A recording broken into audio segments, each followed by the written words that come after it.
Grabe, ang sarap ng buhay. 10:30 na. Ngayon palang gigising. So, sulitin natin yung araw na wala pa tayong bantay.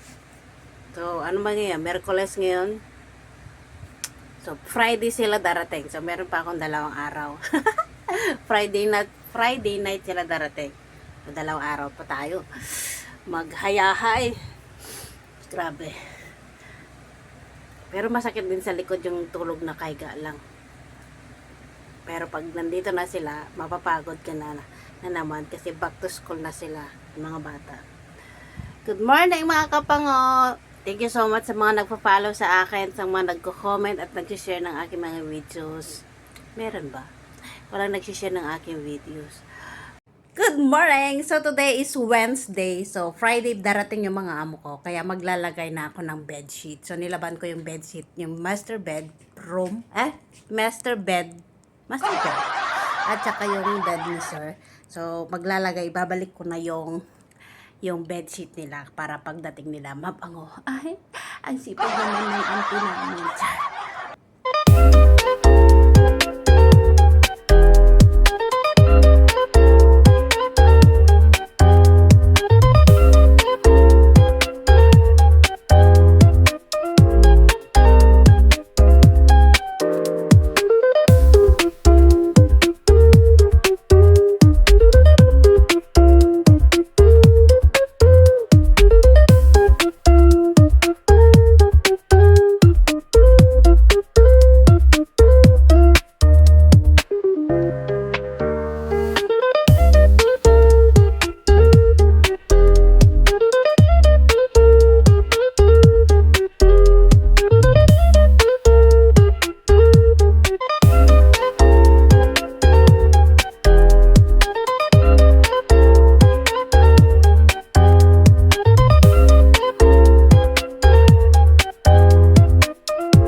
So, tapos na tayo sa bed.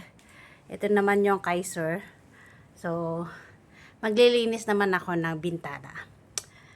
Ay, buhay OFW, laban!